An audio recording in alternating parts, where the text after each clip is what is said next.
ഇത്രത്തോളം യഹോവ സഹായിച്ചു, ഇത്രത്തോളം ദൈവം എന്നെ നടത്തി.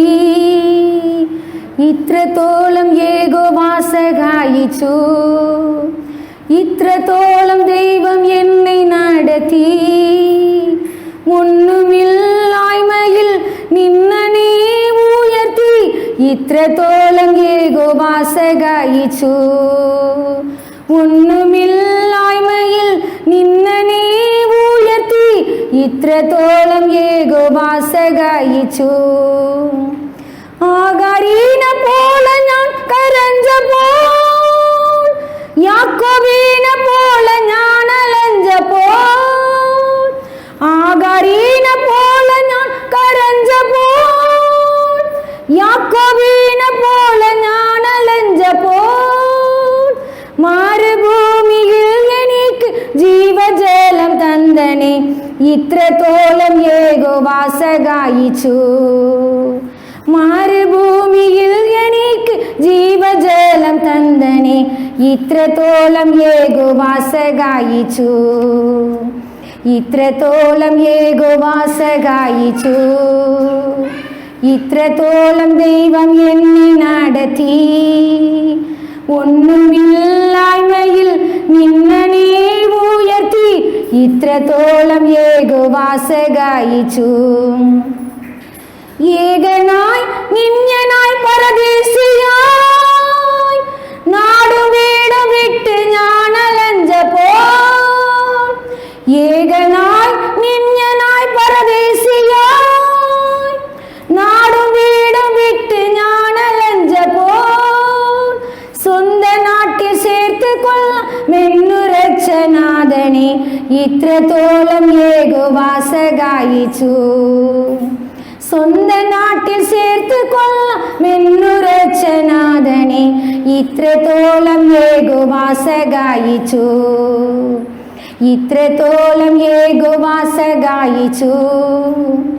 ഇത്രത്തോളം ദൈവം എന്നെ നടത്തി. ഒന്നുമില്ലായ്മയിൽ നിന്നെ ഉയർത്തി, ഇത്രത്തോളം യഹോവ സഹായിച്ചു. കണ്ണുനീരും ദുഃഖവും നിരാശയും പൂർണ്ണമായി മാറിടും ദിനം വരും. കണ്ണുനീരും ദുഃഖവും നിരാശയും പൂർണ്ണമായി മാറിടും ദിനം വരും. അന്ന് പാടും ദൂതൻ മധ്യേ ആർത്ത് പാടും സുത്തരും, ഇത്രത്തോളം യഹോവ സഹായിച്ചു. അന്ന് പാടും ദൂതൻ മധ്യേ ആർത്ത് പാടും സുത്തരും, ഇത്രത്തോളം യഹോവ സഹായിച്ചു. ഇത്രത്തോളം യഹോവ സഹായിച്ചു. ഇത്രത്തോളം ദൈവം എന്നെ നടത്തി.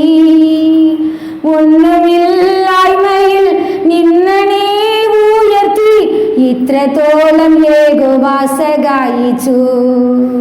ഒന്നുമില്ലായ്മയിൽ നിന്നെ ഉയർത്തി, ഇത്രത്തോളം യഹോവ സഹായിച്ചു. பரிசுத்தாவியானவரே, நாங்கள் பிறந்த நாள் முதல் இந்நாள் வரைக்கும் எங்களை ஆதரித்து வந்த தேவன், இம்மட்டும் கர்த்தர் எங்களுக்கு எபனேசராய் உதவி செஞ்சீங்கப்பா. இம்மானுவேலராய் கூட இருப்பீங்கப்பா. இனி வரும் நாட்களிலும் எங்களோடு கூட இருந்து வழி நடத்துவீங்கப்பா. இதோ உலகத்தின் முடிவு பரியந்தமும் சகல நாட்களிலும் நான் உங்களுடனே கூட இருக்கிறேன் என்றவர், இந்த நாளிலும் நீங்க கூட இருந்து வழிநடத்த போகிறதற்காய் உங்களுக்கு கோடான கோடி ஸ்தோத்திரங்களை செலுத்துகிறோம். இந்த செய்தி நேரத்தை பரிசுத்த ஆவியானவர் ஆசீர்வதித்து கொடுப்பாராக. அன்றைய தேவனுடைய பவுல் சொல்லியவைகளை கவனிக்கும்படி லீதியாளின் இருதயத்தை திறந்தறின கர்த்தர், ஆண்டவரே உங்களுடைய வார்த்தைகளை கவனிக்கும்படி ஒவ்வொருடைய இருதயத்தை கர்த்தர் திறந்தள்ளுவாராக. கர்த்தராகிய ஆண்டவர் ஏசாயா தீர்க்கதரிசியின் செவியை திறந்தவர், ஒவ்வொருவருடைய செவியை திறந்தீராக. நான் எதிர்க்கவும் இல்லை, நான் பின்வாங்கவும் இல்லை என்று சொன்னாரே. கர்த்தராகிய ஆண்டவர் என் செவியை திறந்தார். ஒவ்வொருத்தருடைய செவி வார்த்தைகள் கேட்கப்படும் செவியை திறக்கிற கர்த்தர், இருதயத்தை திறக்கிற கர்த்தர், உடைய வேத வாக்கியங்களை புரிந்து கொள்ளும்படிக்கு மனக்கண்களை கர்த்தர் திறந்தீராக. வார்த்தைகள் பேசப்படும் பொழுது மனம் திரும்புதல் உண்டாவதாக. ஒரு தேவனை கேட்ட துக்க பிள்ளைகள் மத்தியிலே உண்டாகட்டும். கர்த்தாவே, நீர் எங்களை ஆசீர்வதித்து காருண்யம் என கேடகத்தினால் எங்களை சூழ்ந்து கொண்டிருக்கிறதற்காய் நன்றி அப்பா. எங்கள் மத்தியில் நீங்கள் உலாவிக் கொண்டிருக்கிறீர். மகா தீர்க்கதரிசியானவர் ஆண்டவரே, என் அருகிலே நின்று கொண்டிருக்கிறதற்காக நாங்கள் நன்றி செலுத்துகிறோம். தீர்க்கதரிசனமான வார்த்தைகள் வெளிப்படுவதாக. நீர் பெருகவும் நாங்கள் செருகவும் வேண்டும். சகல கனமும் துதியும் மகிமையும் ஒருவருக்கே செலுத்துகிறோம். கர்த்தராகிய இயேசு கிறிஸ்துவின் நாமத்தினாலே ஜெபித்து ஜெயமெடுக்கிறோம் பிதாவே. ஆமென், ஆமென்.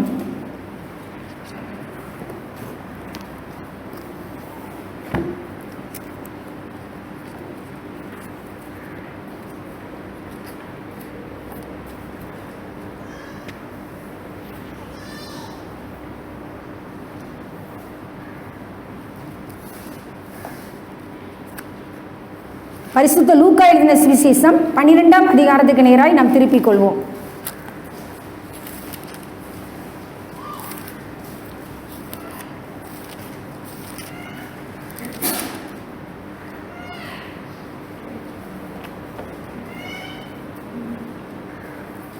இங்கு வந்திருக்கிற உங்கள் ஒவ்வொருவரையும் இயேசு கிறிஸ்துவின் ஈடு இணையற்ற நாமத்தில் என் அன்பின் வணக்கங்களையும் வாழ்த்துக்களையும் நான் தெரிவித்துக் கொள்கிறேன். இந்த நாளிலும் பரிசுத்த ஆவியானவர் நம் ஒவ்வொருவருக்கும் தருகிற வார்த்தை என்னன்னா, ஒரு வார்த்தை என் இருதயத்திலே வைத்தார், கவலைப்படாதே. ஆனால் எதற்காக கவலைப்படு, கவலைப்படாதேன்னு சொன்னவர் ஒரு வார்த்தையை ஞாபகப்படுத்தினார். எதற்காக கவலைப்படணுங்கிற அந்த வேர்டு எனக்கு இருதயத்துக்குள்ள வந்தது. ரட்சிப்பு, அதை குறித்து நீ கவலைப்படணும். இவ்வளவு பெரிதான ரட்சிப்பை குறித்து நாம் கவலையற்று இருப்போமானால் தண்டனைக்கு எப்படி தப்பித்துக் கொள்வோம்? இதை சிந்தித்துக் கொண்டிருக்கும் பொழுது ஆவியானவர் இதையும் கொண்டு வந்தார். கவலைப்படாதே கவலைப்படாதே என்று சொன்னவர் எதை குறித்து நீ கவலைப்படணும். அப்புறம் ஆண்டவரை பார்த்து 2 பேர் கேள்வி கேட்டாங்க, உமக்கு கவலை இல்லையா? இதை நாம் ஆவியானவருடைய ஒத்தாசையோடு தியானிக்க போகிறோம். ஏன்னா நான் நேற்று தான் ஆண்டவர் இப்போ எவ்வளவோ சோமாயிடுச்சு, கண்வெளியிலேருந்து கர்த்தர் பரிபூர்ண சுகத்தை கட்டளையிட்டார். ஆண்டவருக்கே மகிமை உண்டாகட்டும். போன வாரம் ஞாயிற்றுக்கிழமைக்கு முந்தின நாள் வர கண்வெளி இருக்கிற மாதிரி இருந்தது. ஞாயிற்றுக்கிழமை காலையில் கம்ப்ளீட்டாக தேவனுடைய சமூகத்தில் க்யூர் ஆன மாதிரி இருந்தது. தேவ சமூகத்தில் ஆண்டவர் நோயாளியே நிற்க விடலை. அது ஆண்டவருடைய அன்பு. ஆனால் அதுக்கடுத்து பிசாசு ஒரு கடுமையான சோதனையை கொண்டு வந்தான். ஆனாலும் கர்த்தர் கிருபையாய் இன்றைய நாளிலும் சுகமாய் அவருடைய பிள்ளையை நிற்க வைத்திருக்கிறார். ஹல்லேலூயா. சரி, தேவனுடைய வார்த்தைக்கு நேராக நாம் கடந்து செல்லலாம். லூக்கா எழுதின சுவிசேஷம் 12ஆம் அதிகாரம்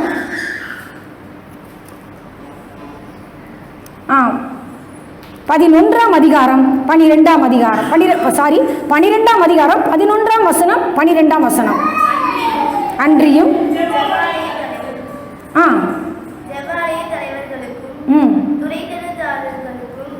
அதிகாரம் உள்ளவர்களுக்கும் முன்பாக உங்களை கொண்டு போய் விடும்போது எப்படி எண்ணத்தை மாறுதரமாக சொல்லுவோம் என்றும் எதை பேசுவோம் என்றும் கவலைப்படாதீர்கள். நீங்கள் பேச வேண்டியவைகளை பரிசுத்த ஆவியானவர் அந்நேரத்திலே உங்களுக்கு போதிப்பார் என்றார். ஆமென். தேவனுடைய சுவிசேஷத்தின் நிமித்தம் சில நேரங்கள் பாடுகள் வருவது அவசியம். அந்த நேரத்தில் நம்ம என்ன செய்வோம்? இப்போ நிறைய மிஷினரிமார்கள் சிறைச்சாலையிலலாம் இருக்கிறாங்கன்னு சொல்லி நான் கேள்விப்பட்டேன். தெரியல எவ்வளோ பேர் எவ்வளோ உபத்திரவத்தில் இருக்காங்களோ நம்மளுக்கு தெரியாது இல்லையா? ஆண்டவர் ஆவியானவர் அறிவார். எவ்வளோ மறைக்கப்பட்ட காரியங்கள் எத்தனையோ ஆண்டவருக்கு தான் தெரியும். அப்போ சில நேரங்களில் சம்டைம்ஸ் பெரிய ராஜாக்களுக்கு முன்பாக, அதிகாரிகளுக்கு முன்பாக ஆண்டவருடைய வார்த்தை நிமித்தம் நம்ம போய் நிற்க வேண்டிய சூழ்நிலைகள் வரலாம், நம்மளுக்கு தெரியல. அப்போ எப்படி, என்னத்தை, எதை, 3 கொஸ்டின் நம்மளுக்குள்ள வரும். எப்படி பேசணும், என்னத்தை பேசணும், எதை பேசணும், அவங்க கேட்குறவங்க எப்படி கொஸ்டின் பண்ணுவாங்க, என்ன மாறுத்தரமாக சொல்லணும், இதை குறித்து நீ என்ன செய்யாத, கவலைப்படாதே. 17ஆவது வசனம் ஆண்டவர் என்ன சொல்கிறார்? நீங்கள் பேச வேண்டியவைகளை வாசிங்கள். எல்லாரும் சேர்ந்து வாசிக்கலாமே. நீங்கள் பேச வேண்டியவைகளை பரிசுத்த ஆவியானவர் அந்நேரத்திலே உங்களுக்கு போதிப்பார். இன்னொரு இடத்துல சொல்லப்பட்டிருக்கும், பேச வேண்டியது அந்நேரத்திலே உங்களுக்கு அருளப்படும். இதை வச்சு ஒரு அக்கா ரட்சிக்கப்பட்டாங்க. என்கிட்ட சாட்சி சொன்னாங்க. இதை சாம்ஜபத்திர அங்கிள் வந்து 100 லப்பத்தில் எழுதியிருப்பார் போல. அவங்க ஹிந்து அக்கா. அன்னைக்கு அக்கா வந்து ஏதோ அவங்க டீச்சிங் லைன் ஏதோ ஒன்று பேச வேண்டியது, ஒரு ப்ரேயர்லேயே ஏதோ பேச வேண்டியது இருக்கும் போல. அப்போ இந்த வேர்டிங்ஸ் அக்கா எப்படியோ பார்க்க வேண்டிய சூழ்நிலை ஏற்பட்டிருக்கு. இதன் மூலமாக அக்கா ஆண்டோடைய பிள்ளையை ஆவியானவர் மாற்றி இருக்கிறார். ஹல்லேலூயா. புதூரில் எங்கள் ஒரு அக்கா சாட்சி சொன்னாங்க. இந்த வார்த்தை ரொம்ப அருமையான வார்த்தை. நீ பாருங்க, எப்படிப்பட்ட வார்த்தையின் மூலமாக ஆண்டவர் வந்து ஒரு மனிதனை தன் பக்கமாக இழுப்பதற்கு அவருக்கு நம்ம பெரிய பிரசங்கம் பண்ணி தான் இல்லை. ஆண்டவர் பாடையை தொட்டா வாலிபன் எழுந்திருப்பான்ங்கிறது ஆண்டவருக்கு தெரியும். எதை தொட்டா இந்த மனுஷன் திருந்துவான், இந்த குட்டி பாப்பா எதை தொட்டா இவ பைபிள் வாசிப்பா, எல்லாமே ஆண்டவர் தெரியும். எதை தொட்டா முழங்கால் போடுவா, இந்த பாப்பா எதை சொன்னா இவ நல்லா பாடம் படிப்பா, என்ன செஞ்சா அம்மா அப்பா கீழ்படிவா, எந்த பகுதியை தொட்டா இவ செல்போனை நோண்ட மாட்டா, எல்லாமே என்ன செய்யும். ஜீசஸுக்கு ஆவணாமது அக்கனாம் எல்லாமே தெரியும். அவர் ஆதியும் அந்தமுமானவர், அல்பாவும் ஒமேகாவுமானவர். நான் என் பிள்ளைங்களை மட்டும் சொல்ல, எல்லாரையும் நான் சொல்றேன், என்னையும் சேர்த்து தான் சொல்றேன். எதை தொட்டா நான் சரியா ஆண்டவர் கீழ்படிவேன். ஒவ்வொருத்தர் வாழ்க்கையிலையும் இந்த நாளிலே மெய்யான மனம் திரும்புதல் உண்டாகணும் ஆவியானவர் எதிர்பார்க்கிறார். ஒரு தேவனுக்கேற்ற துக்கம் உண்டாகணும் ஆவியானவர் எதிர்பார்க்கிறார். சோ பேச வேண்டியதை குறித்து நீ கவலைப்படாதே. பெரியவர்களுக்கு முன்னால் நிற்கப்படும் பொழுது ஒருவென்றால் ஒரு டீச்சர்ஸ்க்கு முன்னாடி போய் நிற்கலாம், என்ன பேசணும்னு தெரியாம இருக்கலாம், ஆனா அந்த வார்த்தை உன்னோடு பேசும். ஷைனிமா பேசுமா பேசாதா? பேசு. என்ன வார்த்தை? நீ பேச வேண்டியது அந்நேரத்திலே உனக்கு அருளப்படும். யார் போதிப்பா உனக்கு? அம்மாவா போதிப்பேன்? என்ன போட்டிருக்கு? பரிசுத்த ஆவியானவர் உங்களுக்கு போதிப்பார். டிவைன் குட்டி யார் போதிப்பாமா? பரிசுத்த ஆவியானவர். பாப்பா சொல்லு, பரிசுத்த ஆவியானவர். குட்டி பாப்பா சொல்லு, யார் போதிப்பா? பரிசுத்த ஆவியானவர். ஹல்லேலூயா. தம்பி சொல்லுமா, பரிசுத்த ஆவியானவர், ஹோலி ஸ்பிரிட். பரிசுத்த ஆவியானவர் உனக்கு போதிப்பார். அவர் டீச்சர், உனக்கு பாடம் கூட சொல்லிக் எல்லாமே சொல்லிக் கொடுப்பார், பக்கத்துல இருந்து எல்லாம் சொல்லிக் கொடுப்பார். அவர் ஞானத்தையும் உணர்வையும் அருளுகின்ற ஆவியானவர், ஆலோசனையும் பலனையும் அருளுகின்ற ஆவியானவர், அறிவையும் கர்த்தருக்கு பயப்படுகிற பயத்தை அருளுகின்ற ஆவியானவர், உன்னை போதித்து நடத்துகிறவர். இன்னொரு இடத்துல சொல்லப்பட்டிருக்கு, அவனுடைய தேவன் அவனை நன்றாய் போதித்து அவனை உணர்த்துகிறார். நான் போதிக்கலாம், ஒரு குறிப்பிட்ட அளவு போதிக்கலாம், நான் சொல்லித்தரது பிள்ளைங்களுக்கு போர் அடிக்கலாம், அம்மாவுக்கு வேலையே இல்லை, எந்நேரம் பைபிள் வாசிக்க சொல்லுவாங்க, ஜெபம் பண்ண சொல்லுவாங்க. ஆனா ஆவியானவர் போதிக்கும் பொழுது அவர் அன்பின் ஆவியானவர், அவர் பேரே தேற்றரவாளன். ஹல்லேலூயா. அவர் சகல விதமான ஆறுதலின் தேவன். அவர் சொன்னா குட்டி பிள்ளையில இருந்து பெரியவங்க வரை கீழ்ப்படிஞ்சிருவாங்க. எப்பேற்பட்ட மனிதனும் சாஷ்டாங்கமா விழுந்துருவான். கொடூரமா இருந்த சவுல் ஆண்டவர் மாற்றலையா? சீறி பாஞ்சுக்கிட்டு இருந்தான் ஆண்டோட ஜனங்கள் மேல. சடுதியிலே ஒரு ஒளி வானத்திலிருந்து அவனை சுற்றி சூரியனை விட பிரகாசமான பேரொளின்னு சொல்லப்பட்டிருக்கு. சடுதியிலே மத்தியான வேலைனாலே பிரகாசமா தான் இருக்கும். ஆனா எவ்வளவு ஒரு பெரிய பேரொளி அவன் சந்திச்சிருப்பான். அவன் தரையிலே விழுந்தான்.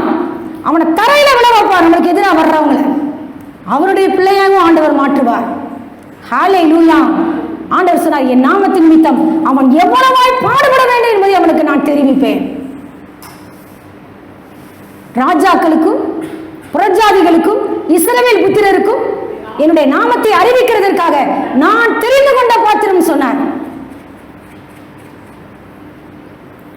சமயத்திற்கேற்ற வார்த்தை சொல்லுகிற கிருபையை ஆவியானவர் தருவார். அதை குறித்து நாம் கவலைப்பட வேண்டாம் என்று ஆவியானவர் சொல்கிறார். அடுத்தபடியாக மத்தேயு எழுதின லூக்கா 12:11 வாசியுங்கள். லூக்கா 12:11. அன்றியும் ஜெமாலய தலைவர்களுக்கும் துரைத்தனத்தார்களுக்கும் அதிகாரமுள்ளவர்களுக்கும் முன்பாக பாப்பா 22 வாசிடா. 12:22.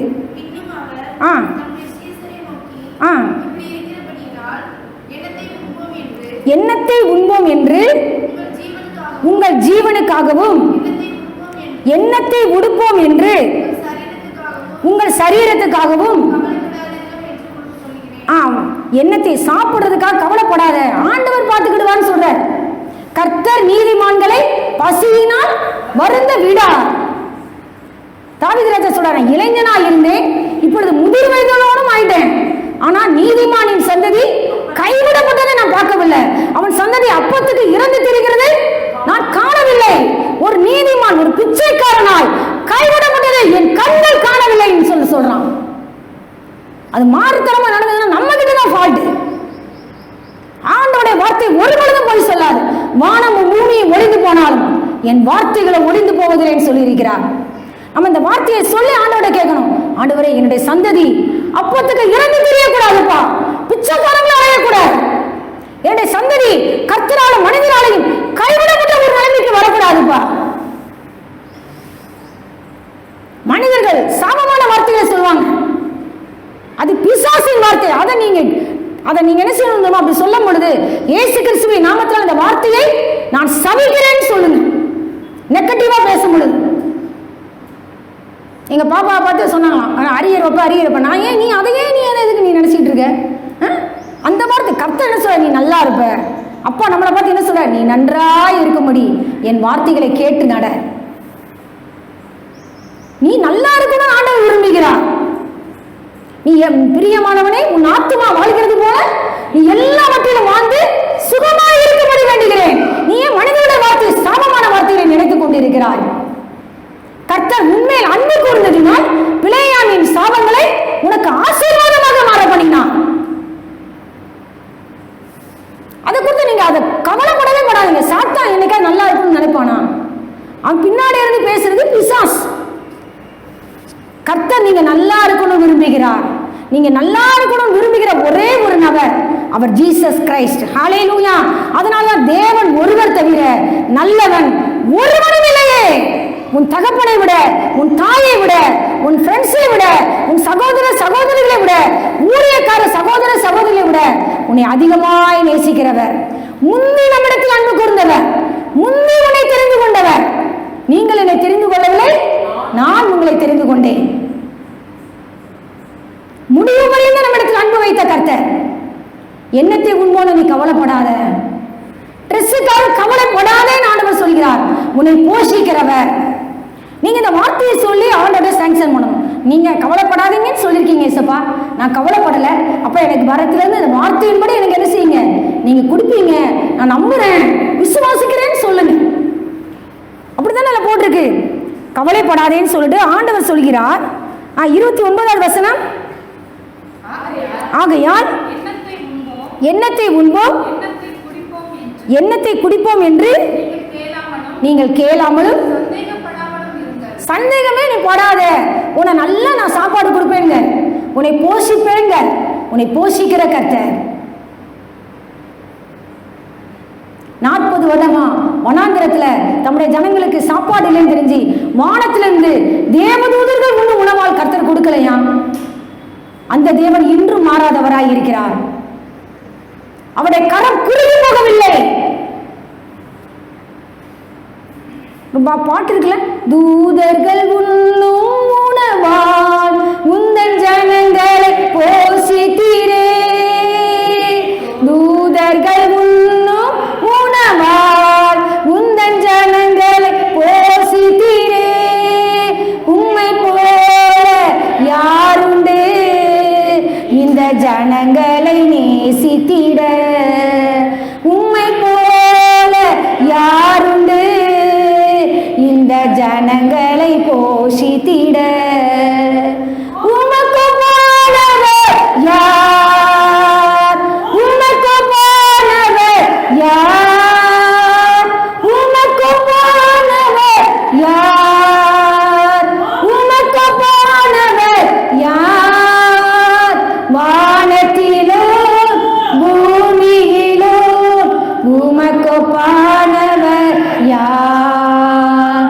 வானத்திலும் பூமியிலும் உமக்கு போனவர் யார்? அதுக்கு உதாரணமா எக்ஸாம்பிள் சொல்றார். ஆகாயத்து பட்சிகளை கவனித்து பார். வேற எதையும் கவனிச்சு பாருன்னு ஆண்டவர் சொல்ல மாட்டார். ஆனா சில காரியத்தை கவனித்து பார். நீ கவனிச்சு பாருமா. எதை கவனிச்சு பாருன்னு சொன்னாரு? ஆகாயத்து பட்சிகளை. அவர்கள் என்ன செய்யறது இல்லையா? 24வது வசனம், காகங்களை கவனித்து பாருங்கள். விதைக்குதாப்பா? அவ விதைக்கிறதும் கிடையாது, அரிக்கிறதும் இல்லை. களஞ்சியங்களில் இன்னொரு இடத்துல போட்டு மத்தியில சேர்த்து வைக்கிறதும் இல்லை. அவைகளையும் உங்கள் பிதா என்ன செய்கிறார்? பரம பிதா பிழைப்பூட்டுகிறார். ஆகாயத்து பட்சிகளை பார்க்கிறோம், பறவைகளை பார்க்கிறோம், நீங்கள் விசேஷித்தவர்களாக இருக்கிறீர்கள். ஏன்? நீ தேவ சாயலால் உருவாக்கப்பட்டவன், அவருடைய பிள்ளை. அவர் ரத்தத்தை கொடுத்து உன்னை வாங்கி இருக்கிற அவருடைய பிள்ளையா? உன்னை போஷிக்க மாட்டாரா? எலியா தீர்க்கதரிசியை பார்த்து சொன்னார்ல, அங்கே உன்னை போஷிக்க காகங்களுக்கு கட்டளையிடுவேன். விடியற் காலத்திலும் சாயங்காலத்திலும் அப்பவும் இறைச்சியும் காகங்கள் கொண்டு வந்து கொடுத்தது. ஹல்லேலூயா.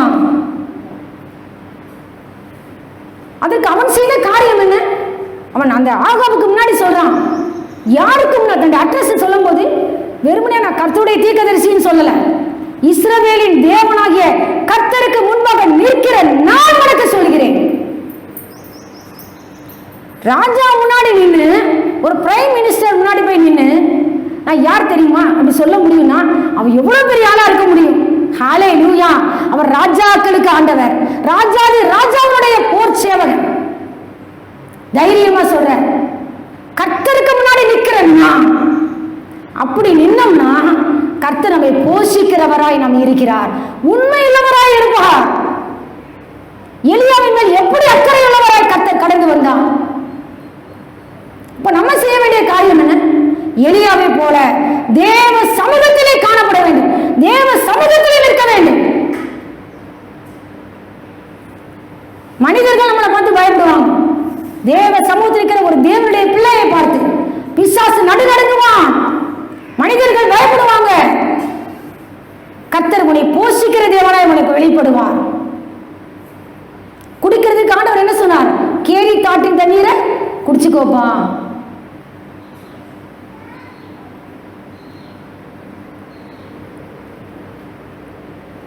தன்னுடைய பிள்ளைகள் தாகமாய் இருக்கிறத தேவன் என்ன செய்ய மாட்டார்? விரும்ப மாட்டார்.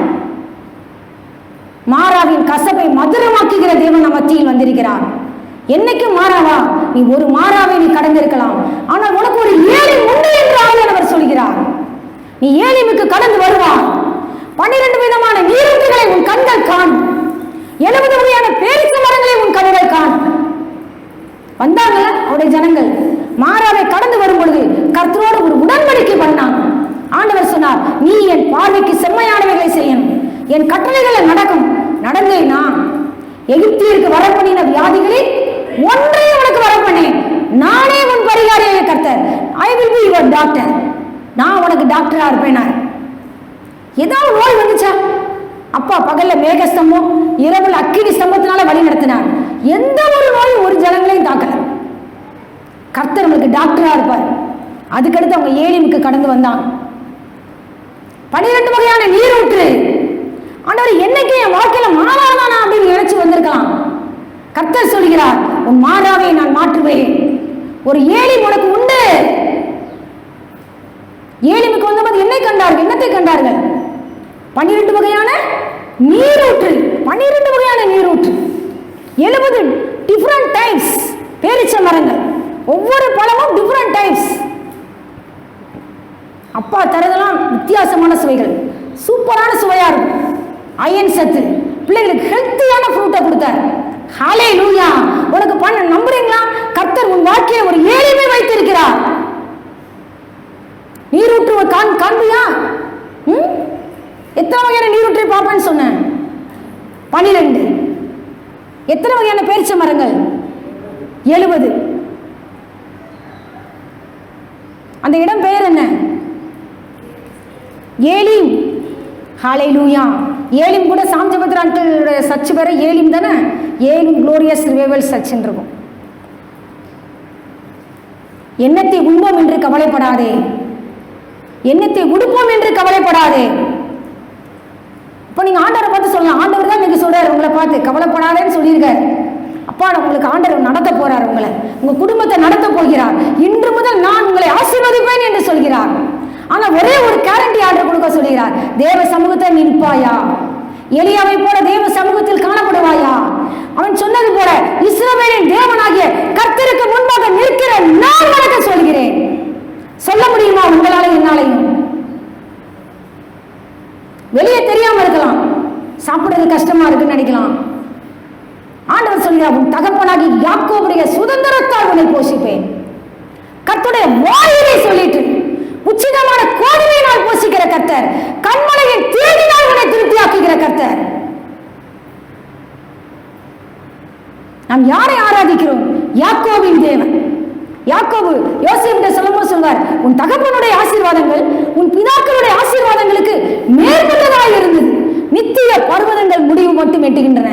நித்திய பர்வதம்னா அப்பா உட்கார்ந்து இருக்கிற நித்திய பர்வதம், சீயோன் பர்வதம். அங்க வந்து எட்டுனா யாக்கோபுடைய தேவனுடைய யாக்கோபுடைய ஆசீர்வாதம். இவ்வளவு ஆசீர்வாதம் சொல்றார், உன் பிதாக்களுடைய ஆசீர்வாதங்களுக்கு மேல போயிடுச்சு. அங்க போய் எட்டுது நித்திய பர்வதங்களின் முடிவு மட்டும். அவைகள் யோசேப்பு மேல இறங்கட்டும், தன் சகோதரரில் விசேஷித்தவனுடைய உச்சநிலையின் மேல இறங்கட்டும். அப்படின்னு சொல்லி ஆசீர்வதிக்கிறார். சாப்பிட்றதுக்காக கவலைப்படாதே, உடுத்துவதற்கும் கவலைப்படாதேன்னு சொல்வாரு. அடுத்து வாசியுங்கள். 27வது வசனம். காட்டு புஷ்பங்கள் எப்படி வளருகிறது என்று கவனித்து பாருங்கள். அவைகள் உழைக்கிறதும் இல்லை, நூற்கிறதும் இல்லை என்றாலும் சாலமோன் முதலாய் தன் சர்வ மகிமையிலும் அவைகள் ஒன்றை போல கூட சாலமோன் முதலாக கூட உடுத்தி இருந்தது இல்லப்பா. காட்டு புஷ்பங்களை அப்படி உடுத்தி இருக்கிறேன். அதை சொல்லி சொல்லி சொல்ற. நம்பலையா? நீ நம்ப மாட்டியா? உன்னை உடுத்தி வைப்பது, உன்னை உடுத்தி வைப்பது, உன்னை உடுத்தி வைப்பது, உன்னை உடுத்தி வைப்பது, கவனிக்கிறியா? அதிக நிச்சயம் அல்லவா? உன்னை உடுத்தி வைப்பது, சென்டென்ஸ் முடி, அதிக நிச்சயம் அல்லவா? Very good. உன்னை உடுத்தி வைப்பது, அம்மாட்ட ட்ரெஸ் கேப்பியா? உன்னை உடுத்தி வைப்பா. உன்னை உடுத்தி வைத்து அழகு பார்க்கிற கர்த்தர், உன்னை உடுத்தி வைத்து அழகு பார்க்கிற கர்த்தர். இங்க வந்திருக்கிற ஒவ்வொரு சின்ன பிள்ளைங்க, வாலிய பிள்ளைங்க எல்லாரையும் உடுத்தி வைத்து அழகு பார்க்கிற கர்த்தர். ஆமென். அப்பா எடுத்து தருவார், நிறைய தருவார். ஆமென்.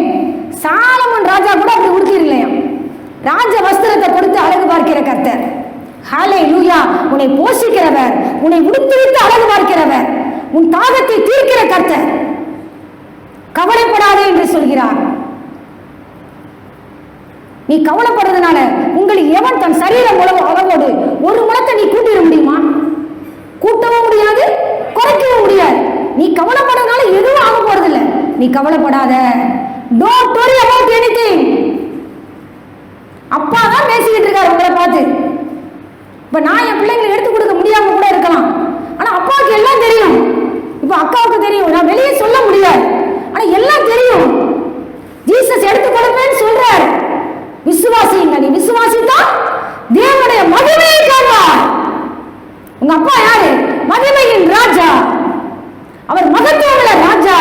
நீ மெஜஸ்டிக் கிங்கோட பிள்ளை. நீ பிச்சைக்காரி கிடையாது.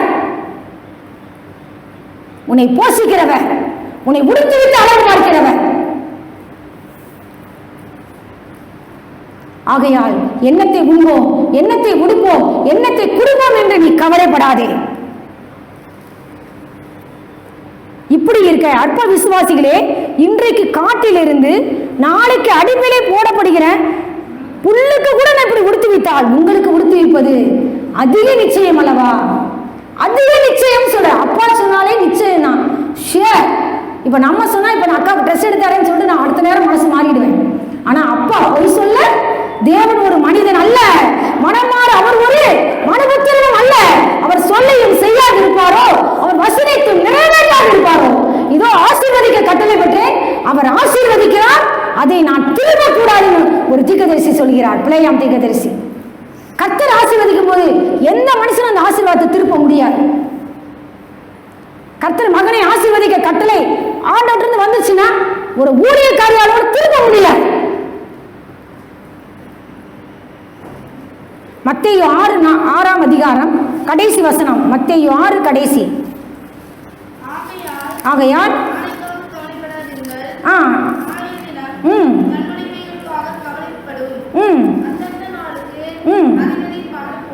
ஆண்டோடைய வார்த்தை கூறுகிறது. அப்புறம் ஆண்டவர் சொல்கிறார், நாளைக்காகவும் நீ கவலைப்படாத. அம்மா அடுத்த வருஷத்துக்கெல்லாம் கவலைப்படுவோம், அப்படிதானே? ஆண்டவர் சொல்கிறார், அந்தந்த நாளுக்கு இன்னைக்கு உனக்கு என்ன நடக்கும் தெரியுமா? இப்ப நீங்க வீட்டுக்கு போறீங்க, அடுத்து என்ன சம்பவம் உங்க வீட்டுல நடக்கும் தெரியுமா? எந்த நேரத்துல யாருக்கு என்ன நடக்கும் எதுவுமே தெரியாது. நடக்கிற எதுவும் மனுஷனுக்கு தெரியாது. இனி நடக்க போறதும் தெரியாது. அப்பா ஒருத்தருக்கு தான் தெரியும். நாளைக்கா நீ கவலைப்படாத. அவருக்கு 1000 வருஷம் ஒரு நாள், ஒரு நாள் 1000 வருஷம், 1000 வருஷத்தை கடந்திருக்கிறார். அவருக்கு ஒரு நாள் 1000 வருஷமா? பேதுரு சொல்கிறார், இந்த ஒரு காரியத்தை நீங்க மறக்க கூடாது. இதே பாயிண்ட மோசேயும் எழுதி வைத்திருக்கிறார் சங்கீதம் 90. கர்த்தருக்கு ஒரு நாள் 1000 வருஷம். 1000 வருஷங்கிறது எத்தனை நாள்? குட்டி பிள்ளைங்க சொல்லுங்க, 1000 வருஷம் எத்தனை நாள்? ஒரு நாள். 1000 வருஷம் அப்பாவுக்கு எத்தனை நாள்? ஒரு நாள். ஒரு நாள்ங்கிறது அப்பாவுக்கு எத்தனை வருஷம்? 1000 இயர்ஸ். அப்ப அப்பாவுக்கு தெரியுமா இந்த 1000 இயர்ஸ்ல என்ன நடக்க போகுதுன்னு அப்பாவுக்கு தெரியுமா? தெரியும். நாளைக்கு நம்மளுக்கு இன்னைக்கு நடக்க போறதே தெரியாது. அப்பாவுக்கு 1000 இயர்ஸ்க்குள்ளதே தெரியும், எல்லாமே தெரியும். அதான் இதோ உலகத்தின் முடிவு பரியந்தமும் சகல நாட்களிலும் நான் உங்களுடைய கூட இருக்கிறேன். நாளைக்காக நீ கவலைப்படாத. அந்தந்த நாளுக்கு அதினதின் பாடு போதும். நீ செய்ய வேண்டியது என்ன? மத்தேயு 6 கடைசிக்கு முந்தின வசனம் வாசிக்கும் 33. முதலாவது தேவனுடைய ராஜ்யத்தையும் அவருடைய நீதியையும் தேடுங்கள், அப்பொழுது இவைகள் எல்லாம் உங்களுக்கு கூட கொடுக்கப்படும். அப்பா தருவார், எல்லாம் கூட கொடுப்பார். ஆனா நீங்க செய்ய வேண்டியது என்ன? Keep the lord first. முதலாவது நீங்க எதை தேடணும்? Seek the lord first. கர்த்தரை முதலாவது நம்ம தேடுறோமா? கர்த்தரை முதலாவது வச்சிருக்கிறோமா, லாஸ்டா வச்சிருக்கிறோமா? யாருமே முழங்கால் போட்டு ஜோம் பண்றீங்களான்னு எனக்கு தெரியல. என் பிள்ளைங்களே நான் போராடிக்கிட்டு இருக்கேன். நான் அதனால தான் பயங்கரமாக ப்ரேயர் பண்ணேன். நீ முழங்கால் போடுறியா? போடலை. பலி செலுத்த வேண்டாமா? முழங்கால் போட்டியா? நீ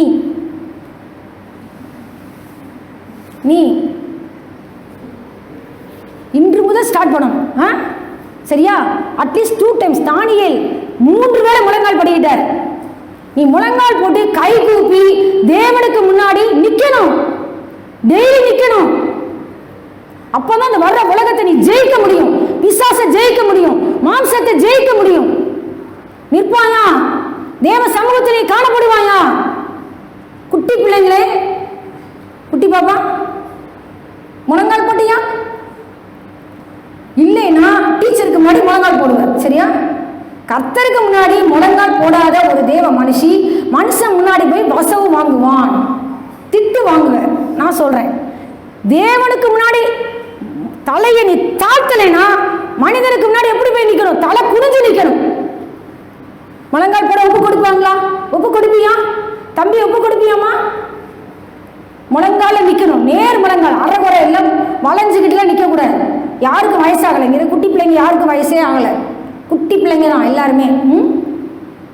குட்டி பிள்ளை முழங்கால் போடணும். தானியேலத்தோட முழங்கால் போட்டார் 3 தடவை. வேற யார் முழங்கால் படிக்கிட்டு ஜெபம் பண்ணாங்க? பைபிள்ல வேற யார் முழங்கால் படிக்கிட்டாங்க? சொல்லுங்க. சொல்லுங்க, பைபிள்ல யாரெல்லாம் முழங்கால் படிக்கிட்டா?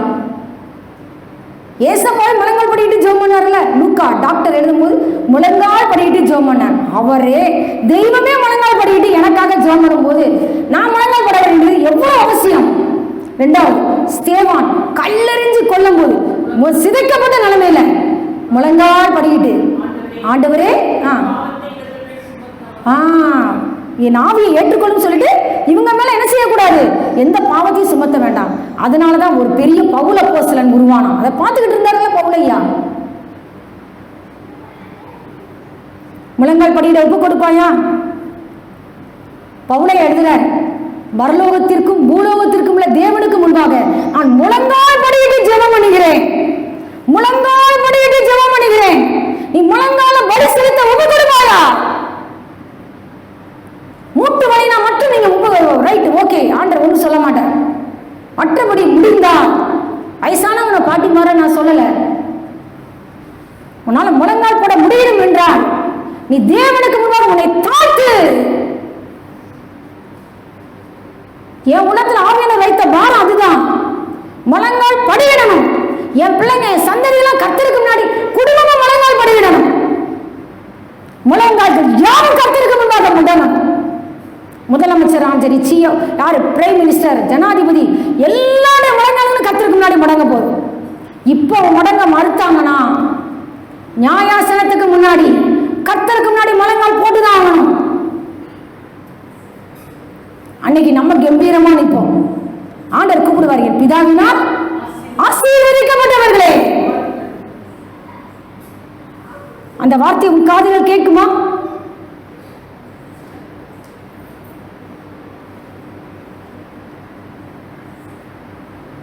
மோகன் சிலாசஸ் அண்ணன் எப்படி முழங்கால நிற்கிறாங்க இந்த வயசுலையும். அண்ணனுக்கு 70 கிட்ட ஆக போகும். ஆனால் அவங்க காரணம் என்ன? தேவன் பேரில் உள்ள ஒரு பயபக்தி. அந்த பயபக்தி நம்ம இடத்துல காணப்படணும். சந்ததியின் இடத்துல குறைந்து போய் கொண்டு இருக்கிறது. ஆவியானவர் வேதனையோடு பேசிக் கொண்டு இருக்கிறார். இல்ல ஸ்டேல இருக்கிறாங்க தெரியுமா? முக்காடு போடாம ஏதோ ஒன்று நேரம் அதை நான் சொல்லலை, முக்காடு போடாம வொர்ஷிப் பண்றது அது என்ன? முழங்கால் படிக்கிறது கிடையாது தேவனுக்கு முன்னாடி. சேர்ல எல்லாருமே சேர்ல உட்காந்துருக்காங்க. கொஞ்ச நேரம் தேவனுக்கு முன்னாடி அக்கா முடியாட்டா கூட முழங்கால் போடுறாங்க. நான் அவங்கள கூட சொல்லலை, இங்க உள்ளவங்கள தான் சொன்னேன். கர்த்தர் பார்க்கிறார். கர்த்தர் கனம் பண்றதை தேவன் பார்க்கிறார். நீ மனுஷனை அல்ல, தேவனை கனம் பண்ணுகிறார். ஒவ்வொரு சின்ன காரியங்களையும் கர்த்தருடைய கண்கள் பார்த்து கொண்டு இருக்கிறது. தம்மை பற்றி உத்தம இதயத்தோடு இருக்கிறவர்களுக்கு தம்முடைய வல்லமையை விளங்க பண்ணும்படி கர்த்தருடைய கண்கள் பூமி எங்கும் உலாவிக் கொண்டிருக்கிறது. நீ கர்த்தரை பற்றி உத்தம இதயத்தோடு இருப்பாய் என்றார் உன் வாழ்க்கையிலே தம்முடைய வல்லமையை விளங்க பண்ணும்படி கர்த்தருடைய கண்கள் பூமி எங்கும் உலாவிக் கொண்டிருக்கிறது. என்னை கனம் பண்ணுகிறவர்களை நான் கனம் பண்ணுவேன். என்னை அசட்டை பண்ணுகிறவர்கள் கனவீனம் பண்ணப்படுவார்கள் என்று கர்த்தர் சொல்கிறார். அல்ல, அவங்க வார்த்தையை கவனிக்கணும். கர்த்தரை கனம் பண்றவங்கள கர்த்தர் கனம் பண்ணுவாராம். கர்த்தரை அசட்டை பண்ணுறவங்கள நான் அசட்டை பண்ணுவேன்னு சொல்லல, அவங்களே கனவீனம் பண்ணப்படுவார்கள். ஏதாவது மனுஷனால அவங்க என்ன பண்ணப்படுவாங்க? கனவீனம், அவமானப்படுத்தப்படுவார்கள். நம்மளுக்கு ஆண்டவர் என்ன சொல்கிறார்? தேவனுடைய பிள்ளையை பார்த்து, முழங்காலில் நிற்கிற ஒரு தேவனுடைய பிள்ளையை பார்த்து, உன் பேரை பெருமைப்படுத்துவேன், நீ ஆசீர்வாதமாய் இருப்பாய், நான் உன்னை பெரிய ஜாதியாக்குவேன், உன்னை பலத்த ஜாதியாக்குவேன், உன்னை பரிசுத்த ஜாதியாக்குவேன். சின்னவன் ஆயிரமும் சிறியவன் பலத்த ஜாதியும் ஆவான். கர்த்தருடைய பிள்ளைங்களா யாரு? பெரிய ஜாதி, அது பலத்த ஜாதி, தாழ்ந்த ஜாதியே கிடையாது. அப்பா இடத்துல வந்துட்டா அந்த ஜாதி பேர் என்ன? பெரிய ஜாதி. அப்பாவோட வார்த்தை அப்படித்தானே சொல்லுது, நான் உன்னை பெரிய ஜாதியாக்குவேன், கிரேட் நேஷன், உன்னை ஸ்ட்ராங் நேஷனா மாற்றுவேன், பலத்த ஜாதி. கர்த்தராகிய நான் ஏற்ற காலத்திலே தீவிரமாய் நடப்பிப்பேன். பிலிப்பியர் 4:7 என்ன சொல்லப்பட்டிருக்கு? நீங்கள் ஒன்றுக்கும் கவலைப்படாதீர்கள். எதை குறித்து நீ கவலைப்பட வேண்டாம், ஒன்றுக்கும் கவலைப்பட வேண்டாம், எல்லாவற்றையும் குறித்து உங்கள் விண்ணப்பங்களை வாசியுங்கள். பிலிப்பியர் 4:6 ஒன்றுக்கும் கவலைப்படாமல் எல்லாவற்றையும் குறித்து உங்கள் விண்ணப்பங்களை சோஸ்திரத்தோட கூடிய ஜெபத்தினாலும் வேண்டுதலினாலும் தேவனுக்கு தெரியப்படுத்துங்கள். அப்பொழுது எல்லா புத்திக்கும் மேலான தேவ சமாதானம் உங்கள் இருதயங்களையும் உங்கள் சிந்தைகளையும் கிறிஸ்து இயேசுவுக்குள்ளாக காத்துக்கொள்ளும். ஹல்லேலூயா. எதை குறித்து உங்களுக்கு கவலை இருக்கா? இல்லை, கவலை வராது நான் சொல்லலை, அதாவது கவலை இருக்கும். அதாவது கவலையே இப்போ நான் பணம் இல்லைன்னா நான் வந்து இந்த கவலைப்படாமல் நான் இருக்க முடியாது. கவலை வரும். அந்த கவலை ஆண்டவர் என்ன சொல்றாரு? நீ கவலைப்படாத, ஒன்றுக்குமே நீ கவலைப்படாத, நான் உயிரோடு தானே இருக்கேன். அப்பா செத்து போயிட்டா நான் கவலைப்படணும், என் மீட்பர் உயிரோடு இருக்கிறார். ஹல்லேலூயா. இப்போ எங்கள் அப்பா உயிரோடு இருக்க நினைக்கும். ஊருக்கு போகும்போது என்ன செய்வாங்க தெரியுமா? கையில் ஒரு உள்ள வந்து பீரோவில் பக்கத்தில் வந்து நின்று அப்பா ஒரு 500 ரூபாய் ஏதோ கொடுப்பாங்க. எனக்கு வாங்க வேண்டியதெல்லாம் வாங்கி கொடுப்பாங்க. எனக்கு என்னென்னலாம் வாங்கி தரணுமோ வாங்கி தருவாங்க. வாங்கி தந்துட்டு போகும்போது 500 ரூபாய் ஏதோ அவங்களால இயன்றதை கையில் கொடுத்து பீரோவில் பத்திரமா வச்சுரு, எப்போ அவங்க தேவைப்படுதுன்னு சொல்லி இப்போ கொடுத்துட்டீங்கன்னா அவங்க செலவு பண்ணிடுவாங்க. கடைசியில் அவங்க காசு இல்லைன்னு சொல்லுவாங்க, பார்த்தியா, அந்நேரம் நீ கொடு பாப்பான்னு சொல்லி கொடுத்துட்டு போவாங்க. இன்னைக்கு எங்கள் அப்பா கர்த்தருக்குள் நித்திரை அடைந்தனால அதை நான் நினைவு கூறுகிறேன். என்ன சொல்ல வரேன்னா, அப்பா உயிரோடு இருக்கிறதே செய்ய முடியும், ஆனா அதுக்கடுத்து செய்ய முடியுமா? செய்ய முடியாது. ஆனா என் மீட்பர் உயிரோடு இருக்கிறார், என் மரப தகவல் உயிரோடு இருக்கிறார்.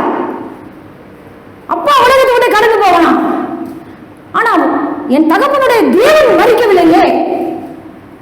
மோசே மரித்தான், மோசேயின் தேவன் மறிக்கவில்லையே. யோசுவா கலங்கி போய் நிற்கிறார். என்ன செய்வது? என் தகப்பனாகிய மோசே இறந்துட்டாரு, நீங்க எடுத்துக்கிட்டீங்களே ஆண்டவரே, நான் இவ்வளவு பெரிய மோட்டாட்டம் முடிச்ச ஜனங்களை எப்படி நடத்துவேன்? பயப்படாதப்பா, கலங்காது, பலம் கொண்டு குணமனதாயிரு, திகையாதே, கலங்காதே, நீ போகும் இடமெல்லாம் உன் தேவனாகிய கர்த்தர் உன்னோடு கூட இருக்கிறார். நான் I will never leave you nor forsake you. நான் உன்னை விட்டு விலகவே மாட்டேன், உன்னை கைவிடவே மாட்டேன். நான் எப்படி மோசையோடு இருந்தனோ அப்படி உன் கூட இருப்பேன்ப்பா, உன் கூட இருப்பேன்ப்பா, சகல நாட்களே உன் கூட இருப்பேன்ப்பா. அப்பா உங்களோட இருக்கிறதுனால நீங்க ஒன்றுக்குமே நீங்க கவலைப்பட வேண்டாம். எல்லாவற்றையும் குறித்து எதெல்லாம் பாரப்படுத்துதோ அத்தனையும் அது ஸ்தோத்திரம் சொல்லி தெரியப்படுத்த சொல்றார். வெறுமனையா இந்த இது அப்படி இப்படி சும்மா ஒரு பலசரக்கு போட்ட மாதிரி இல்லை. ஸ்தோத்திரத்தோட கூடிய ஜெபத்தினாலும் வேண்டுதலினாலும் தேவனுக்கு தெரியப்படுத்துங்கள். இப்போ உங்களுக்கு ட்ரெஸ் எல்லாம் இருக்கலாம், ஆனா அந்த விஷயத்தை நீங்க தேவனுக்கு தெரியப்படுத்திருக்கீங்களா? தெரியப்படுத்திருக்கீங்களா? கேட்கிறவன் எவனும் பெற்றுக் கொள்கிறான். ஏன் அப்பா வர தர முடியாது? அவர் வானத்திற்கு பூமிக்கும் சொந்தக்காரர், செல்வந்தர், ஐஸ்வர்ய சம்பந்தர், நமக்காக தரித்திரனானார். உங்களையும் என்னையும் ஐஸ்வர்யவான்கள் ஆகும்படிக்கு உங்கள் நிமித்தம் தரித்திரனானாரே. உன்னை போஷிப்பது அதிக நிச்சயம் அல்லவா? உன்னை உடுத்திருப்பது அதிக நிச்சயம் அல்லவா? நீ நாளைக்காக கவலைப்படாதே, நீ ஒன்றுக்கும் கவலைப்படாதே. எல்லாவற்றையும் குறித்து தேவனுக்கு தெரியப்படுத்துவாயா? மனுஷனுக்கு தெரியப்படுத்தினா மனுஷன் உன்னை அற்பமா பார்ப்பான், அற்பமா எண்ணுவான். கர்த்தருக்கு தெரியப்படுத்துவாயா? அப்படிதானே போட்டிருக்கு. ஆண்டவருக்கு எல்லாம் தான் தெரியுமே, நான் சொல்ல வேண்டிய அவசியம் இல்லைன்னு சொல்லாதீங்க. அதுல போட்டிருக்கா இல்லையா? தேவனுக்கு தெரியப்படுத்து. எப்படி தெரியப்படுத்தணும்? ஸ்தோத்திரத்தோட கூடிய ஜெபத்தினாலும் வேண்டுதலினாலும். அப்பா அரிசியினாலும், அப்பா எனக்கு அரிசி வாங்க காசு இல்லை ஏசப்பா, நீங்க தருவீங்க, நான் விசுவாசிக்கிறேன். சோத்திரம் ஆண்டவரே, சோத்திரம் ஆண்டவரே. எப்படி தருவீங்களோ நீங்க தருவீங்க. நீங்க உன்னதமானவர், நீ சர்வ வல்லமையுள்ள தேவன். அப்படி சொல்லி சோத்திரத்தோடு நீ தெரியப்படுத்தினா போதும். அப்பொழுது ஃபர்ஸ்ட் ஆண்டவர் தேவையை சந்திக்கிறதுக்கு முன்னாடி எல்லா புத்திக்கும் மேலான தேவ சமாதானம் நம் இருதயங்களையும் சிந்தைகளையும் கிறிஸ்து இயேசுவுக்குள்ளாக காத்துக்கொள்ளும் என்று ஆவியானவர் சொல்கிறார். அடுத்தபடியாக எதை குறித்து கவலைப்படணுமா? எபிரேயர் 2ஆம் அதிகாரம் 4ஆம் வசனம். அடையாளங்களினாலும் அற்புதங்களினாலும் பலவிதமான பலத்த செய்திகளினாலும் தம்முடைய சித்தத்தின்படி பகிர்ந்து கொடுத்த பரிசுத்த ஆவியின் வரங்களினாலும் தேவன் தாமே சாட்சி கொடுத்ததுமா இருக்கிற இவ்வளவு பெரிதான ரட்சிப்பை குறித்து நாம் கவலை அற்றிருப்போமானால் தண்டனைக்கு எப்படி தப்பித்துக் கொள்வோம்? அவர் ரத்தத்தினால் சம்பாதித்து எனக்கு ரட்சிப்பு என தலை சீராவை என் சிரசிலே தரித்தாரே. கர்த்தருடைய நாமத்தை தொழுது கொள்கிறவன் எவனோ அவன் ரட்சிக்கப்படுவான். இந்த ரட்சிப்பை குறித்து யார் ரட்சிக்கப்படுவான்? முடிவு வரையும் தான் நிலை நிற்பவனே ரட்சிக்கப்படுவான். ஒவ்வொரு நாளும் ரட்சிக்கப்படும். ஒவ்வொரு நாளும் அவனுடைய திவ்ய சுபாவங்கள் எனக்குள்ளேயும் உங்களுக்குள்ளேயும் வளர்ந்து பெருகணும் ஆவியானவர் விரும்புகிறார். நாம் ஒருவர் மேல் ஒருவர் வைத்திருக்கிற அன்பிலும் மற்ற எல்லா மனுஷனிடத்தில் வைத்திருக்கிற அன்பிலும் ஆவியானவர் நம்மளை பெருகவும் நிலைத்தோங்கவும் செய்வாராக. ரட்சிப்பை குறித்து ஒரு நாள் என்ன செய்யக்கூடாதுப்பா? கவலையற்று இருக்கக்கூடாது. அதிக பயத்தோடும் ஒரு இடத்துல சொல்லப்பட்டிருக்கும், அதிக பயத்தோடு. பிலிப்பியர் 2:12. பிலிப்பியர் 2:12. ஆதலால் எனக்கு பிரியமானவர்களே, நீங்கள் எப்பொழுதும் கீழ்ப்படுகிறபடியே நான் உங்களுக்கு சமீபமாய் இருக்கும் பொழுது மாத்திரமல்ல, நான் தூரமாய் இருக்கிற இப்பொழுதும் அதிக பயத்தோடும் நடுக்கத்தோடும் உங்கள் ரட்சிப்பு நிறைவேற பிரயாசப்படுங்கள். இன்னைக்கு வரை நான் நல்லபடியா இருந்தா போதுமா? இன்னைக்கு குடும்ப சபை நடத்தப்படும். குடும்ப ஜெபம் ஏதோ ஒரு நாள் மிஸ் ஆனா ஆர்டர் ஒன்றும் சொல்ல மாட்டார். டெய்லி என்ன செய்யக்கூடாது? கணவர் வரலன்னு என்ன, பிள்ளைங்களை கூப்பிட்டு ஜெபம் பண்ணலாம்ல, ஜெபம் பண்ணணும். ஆமென். ஆண்டவர் விரும்புகிறார் அதிக பயத்தோடும் நடுக்கத்தோடும் உங்கள் ரட்சிப்பு நிறைவேற நீ பிரயாசப்படு. ரட்சிப்புக்கு அடுத்த காரியங்கள்ல நீ பிரயாசப்படணும் ஆவியானவர் விரும்புகிறார். கர்த்தருக்கு அடுத்த காரியங்கள்ல நான் பிரயாசப்படணும் ஆவியானவர் விரும்புகிறார். அந்த ரட்சிப்பை குறித்து, இவ்வளவு பெரிதான ரட்சிப்பை குறித்து நீ கவலையற்று வாழாதே. இவ்வளவு நேரம் கவலைப்படாதே என்று சொன்ன ஆவியானவர், ஆனால் ரட்சிப்பை குறித்து நீ கவலைப்படணும் ஆவியானவர் விரும்புகிறார். லூக்கா எழுதின சுவிசேஷம் 12ஆம் அதிகாரம் 15ஆம் வசனம். அவர்களை நோக்கி பொருளாசையை குறித்து எச்சரிக்கையாய் இருங்கள், ஏனெனில் ஒருவனுக்கு எவ்வளவு திரளான ஆஸ்தி இருந்தாலும் அது அவனுக்கு ஜீவன் அல்ல. இப்போ கோடீஸ்வரன் இருக்கான், நம்ம கூட இருக்காங்கன்னு வச்சுக்கிடுவோமே, கோடி ரூபாய் இருக்கு, நம்ம கிட்ட அவ்வளவு ரூபாய் இல்லை. ஆனா அவன் செத்து போயிட்டா, அவன் ஆண்டவர் அறியாதவனாவும் இருக்கான். அது எவ்வளவு திரளான ஆஸ்தி இருந்தாலும் அது அவனுக்கு ஜீவன் அல்ல. அவன் ஆத்மா எப்படி போகும்? அலறி கொண்டு போகும். ஆனா தேவனுடைய பிள்ளையின் முடிவு சமாதானமாக இருக்கும். அதைத்தான் ஆவியானவர் எழுதி வைத்திருக்கிறார். இதுல தொடர்ந்து வாசி பாப்பா, 16வது வசனம். அல்லாமலும் ஒரு உவமையை அவர்களுக்கு சொன்னார். ஐஸ்வர்யமுள்ள ஒருவனுடைய நிலம் நன்றாய் விளைந்தது. அப்பொழுது அவன், நான் என்ன செய்வேன்? என் தானியங்களை சேர்த்து வைக்கிறதுக்கு இடம் இல்லையே. அவன் தானியங்கள், அவ்வளவு திரளான தானியங்கள், களஞ்சியங்களை சேர்த்து வைக்கிறது கூட என்ன செய்யல, இடம் இல்லையே. எனக்கு விளைந்த தானியத்தையும் என் பொருட்களையும் என்ன செய்ய போறேன்? நான் என் களஞ்சியத்துல இடித்து பெரிதாக கட்ட போறேன். எனக்கு விளைந்த தானியத்தையும் என் பொருட்களையும் அங்கே சேர்த்து வைத்து ஆத்துமாவை பார்த்து ஒன்று சொல்லுவேன்னு சொன்னானா. உனக்காக 19வது வசனம், அநேக வருஷங்களுக்கு அநேகம் பொருட்கள் சேர்த்து வைக்கப்பட்டிருக்கிறது. நீ இளைப்பாரி புசித்து குடித்து பூரிப்பாய் இரு என்று என் ஆத்துமாவோட சொல்லுவேன் என்று தனக்குள்ளே சிந்தித்து சொல்லி கொண்டான். தேவனோ அவனை நோக்கி என்ன சொன்னாரா? மதிகேடனே, உன் ஆத்துமா உன்னிடத்திலிருந்து இந்த ராத்திரியில எடுத்துக்கொள்ளப்படும். அப்பொழுது நீ சேகரித்தவைகள் யாருடையதாகும்? நீ பெரிய கோடீஸ்வரனா இருக்கலாம், மனுஷன் உலகம் முழுவதையும் ஆதாயப்படுத்திக் கொண்டாலும் தன் ஜீவனை நஷ்டப்படுத்தினான், அவனுக்கு லாபம் என்ன? உன் சந்ததிகளுக்கு நீ பொருளை சேர்த்து வச்சுட்டு போனான், ஆனா கிருபையை சேர்த்து வைத்திருக்கிறாயா? ஜெபத்தை டெபாசிட் பண்ணி வைத்திருக்கிறாயா உன் பிள்ளைகளுக்கு? நம்முடைய ஜெபம் நம்முடைய சந்ததியை காப்பாற்றணும். நாம் செய்யற அக்கிரமம் பிள்ளைகளுக்கு ஒரு பட்டயத்தை கொண்டு வந்து விடக்கூடாது. கிருபையை சேர்த்து வைக்கணும். தாவீது கல்லின நிச்சயமான கிருபைகளை உங்களுக்கு நித்திய உடன்படிக்கையாக ஏற்படுத்துவேன் சொன்னார். தாவீதுக்கும் அவன் சந்ததிக்கும் சதா காலமும் கிருபை செய்கிற கர்த்தர். இந்த முட்டாளை போல வெறுமனையா பணத்தை சேர்த்து வைத்து நான் சந்தோஷமா இருக்க போறேன், எப்படி இருக்க முடியும்? ஆண்டவர் ஆத்துமாவை எடுத்துக்கொண்டார். நீ சேகரித்தவைகள் யாருடையதாகும் என்று ஆண்டவர் நம்மை பார்த்து கேட்கிறார். கணம் பொருந்தியவனாய் இருந்தும் அறிவில்லாத மனுஷன் அழிந்து போகும் மிருகங்களுக்கு ஒப்பாய் இருக்கிறான். ஆட்டு மந்தையை போல பாதாளத்திலே கிடக்கப்படுகிறார்கள். மரணம் அவர்களை மேய்ந்து போடும் என்று சொல்லப்பட்டிருக்கிறது. அவன் கணம் பொருந்தினவனாய் இருக்கலாம், ஐஸ்வர்யவனாய் இருக்கலாம், ஆத்துமா அறிவில்லாமல் இருப்பது நல்லதல்ல. ரட்சிப்பின் அனுபவங்கள் வாழ்க்கையிலே உண்டாக வேண்டும். அப்போஸ்தலர் 20ஆம் அதிகாரம் 23, 24.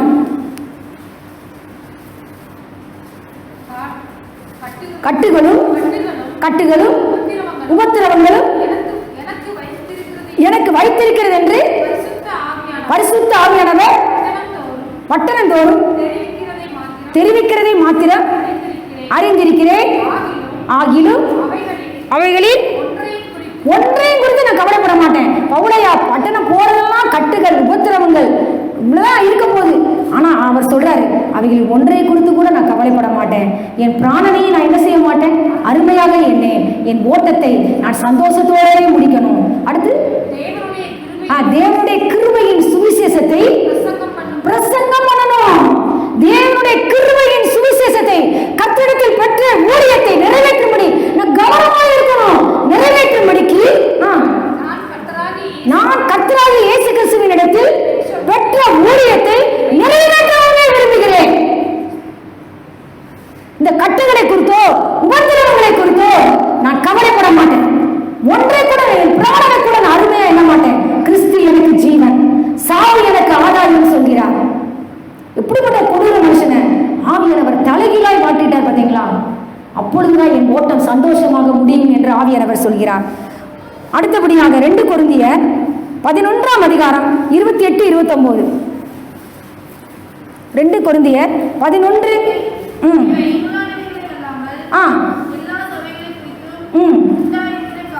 பவுலையார் சொல்கிறார், எல்லா சபைகளை குறித்து உண்டாயிருக்கிற கவலை என்னை நாள்தோறும் நெருக்குகிறது.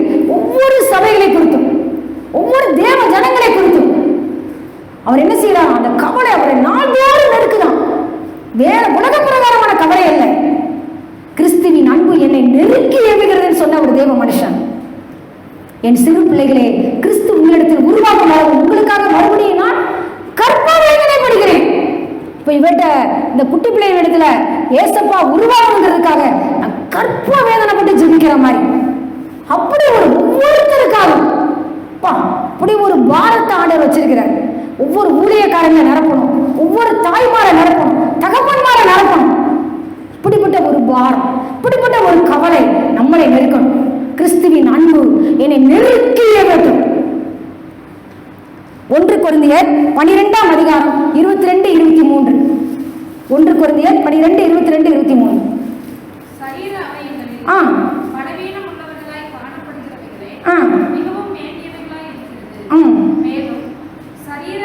சரீர அவயவங்களில் கனவீனமாய் காணப்படுகிறவைகளை அதிக கனத்தை கொடுக்கிறோம்.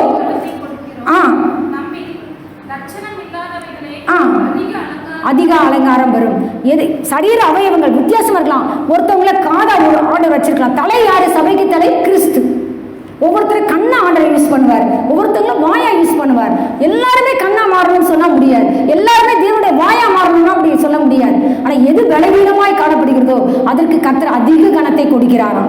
ஆமென். அடுத்தபடியாக நீ செய்ய வேண்டியது என்ன? 1 பேதுரு 5:7 சொல்லப்பட்டிருக்கு. நேராக தான் நானே சொல்லி முடிக்கிறேன். அவர் உங்களை விசாரிக்கிறவர் ஆனபடியால் உங்கள் கவலைகளை எல்லாம் அவர் மேல் வைத்து விடுங்கள். ஆவியானவர் சொல்லுங்க அதுதான், அவர் உங்களை விசாரிக்கிறவர். இப்ப நான் கூட விசாரிக்காம நான் பாட்டுக்கு ஆட்டோ போயிடலாம். ஆனா கர்த்தர் உங்களை விசாரிக்கிறவர். பூமியை விசாரித்து நீர் பாய்ச்சுகிற கர்த்தர், தனித்தனியாய் விசாரிக்கிறவர். மனுஷனை நீ நினைக்கிறதற்கும் மனுஷகுமாரனை நீ விசாரிக்கிறதற்கும் அவன் எம்மாத்திரம்.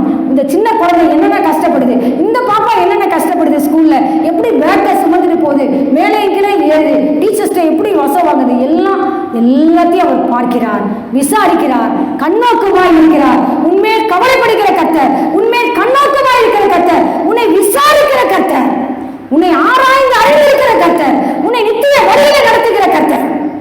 சங்கீதம் 55:22 சொல்லப்பட்டிருக்கு, கர்த்தர் மேல் உன் பாரத்தை வைத்து விடு. அவர் ஏன் பாரத்தை வைத்து விடுறோம்? அவர் உன்னை ஆதரிக்கிற கர்த்தர், நீதிமானை ஒருபோதும் தள்ளாட விட்டாத கர்த்தர். ஆண்டவரை பார்த்து 2 பேர் கேள்வி கேட்டாங்க. மார்க் எழுதின சுவிசேஷம் 4ஆம் அதிகாரம் 38ஆம் வசனம். மார்க் எழுதின சுவிசேஷம் கப்பலின் பின்னணியத்தில் அவர் தலையணையை வைத்து நித்திரையாயிருந்தார். அவர்கள் அவரை எழுப்பி, போதகரே நாங்கள் மடிந்து போகிறது உங்களுக்கு கவலை இல்லையா?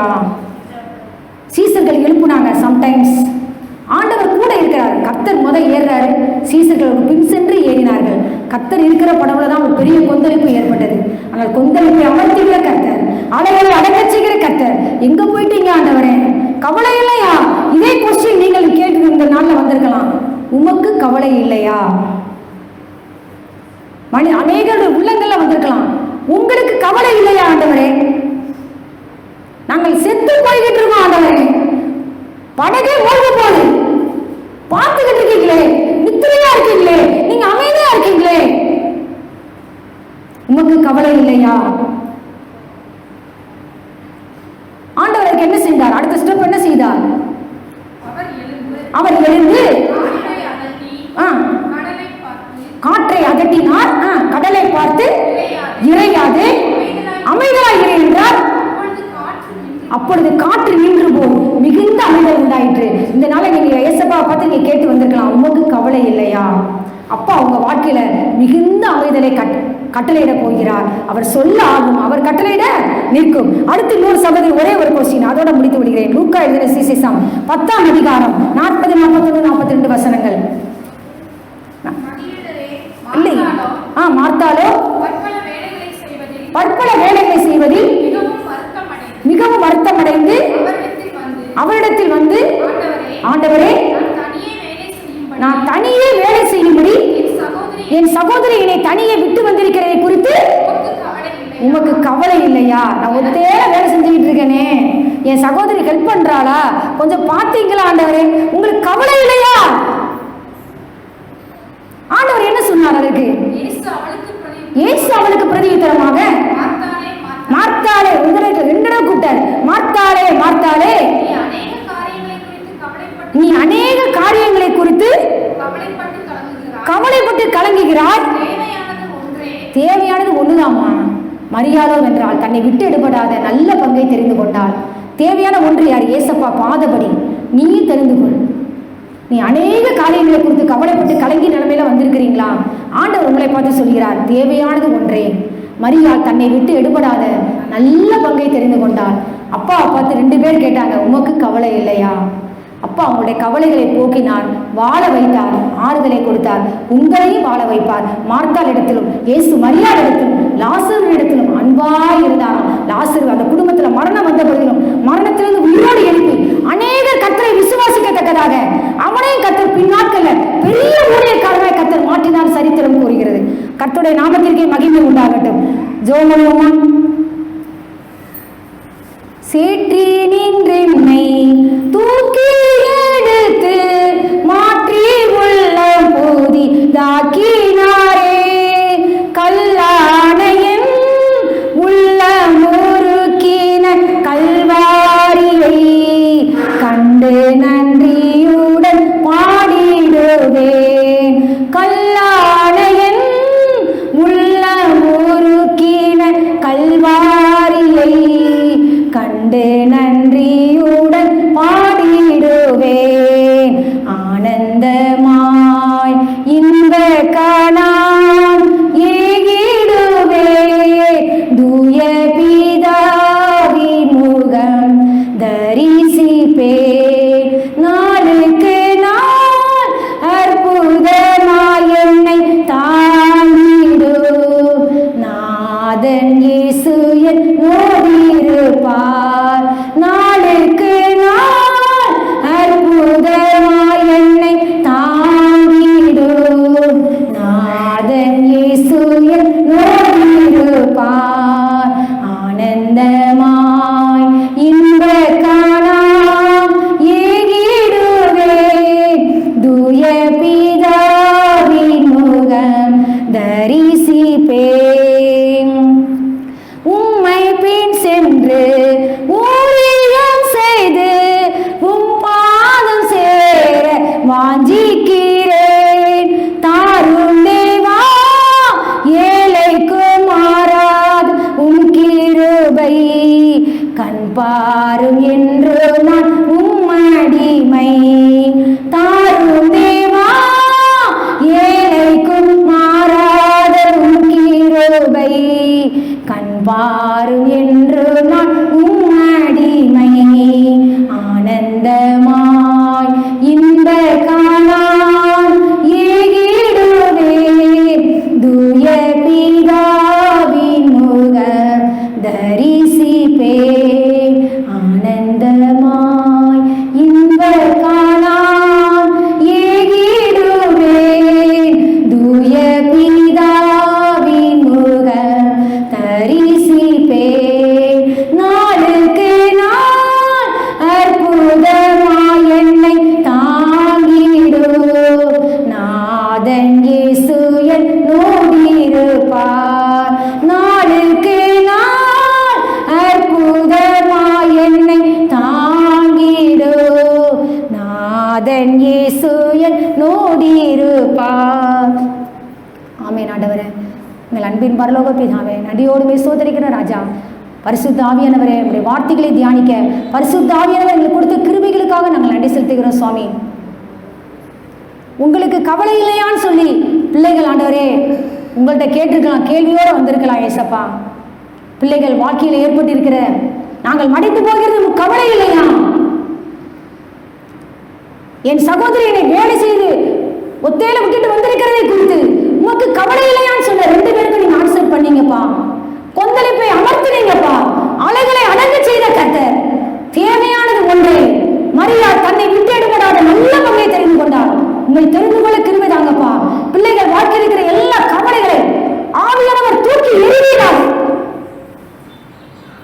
ஒவ்வொருத்தருடைய அந்தரே உள்ளத்திலும் எல்லா புத்திக்கும் மேலான தேவ சமாதானம் இருதயங்களின் சிந்தைகளின் கிறிஸ்து இயேசுவுக்குள்ளாக காத்துக் கொள்ளட்டும். ஆண்டவரே, இவர்களை போஷிக்கிறவர், உடுத்துவித்து அழகு பார்க்கிறவர், பராமரிக்கிறவர், தாகம் தீர்க்கிறவர், தேவைகளை சந்திக்கிறவர் கூட இருந்து வழிநடத்துங்கப்பா.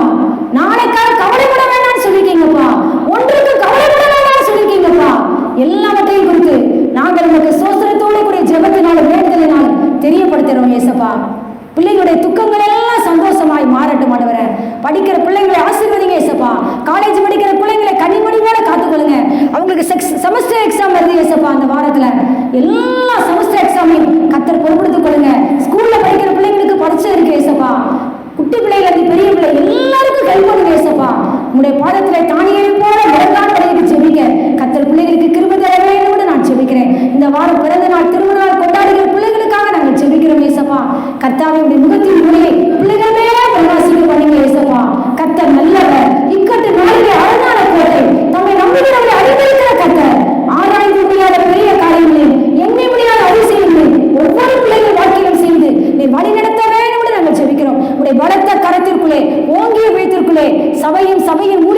கர்த்தராகிய இயேசு கிறிஸ்துவின் நாமத்தினாலே ஜெபித்து ஜெயமளிக்கிறோம் பிதாவே.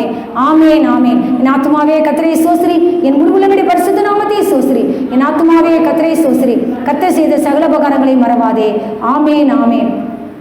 நம்முடைய கர்த்தராகிய இயேசு கிறிஸ்துவின் கிருபையும் பிதாவாகிய தேவனுடைய அன்பும் பரிசுத்தாவினுடைய ஐக்கியமும் சிநேகமும் பாதுகாப்பும் நம் அனைவரோடும் உலகம் முழுவதும் இருக்கிற எல்லா பரிசுத்தவான்களோடும் கர்த்தருடைய வருகை பரியந்தம் தங்கி இருப்பதாக. ஆமேன் ஆமேன். சமாதானத்தோടെ போக கடவோம் கர்த்தருடைய நாமத்தினாலே. ஆமேன் ஆமேன். கர்த்தருக்கு ஸ்தோத்திரம்.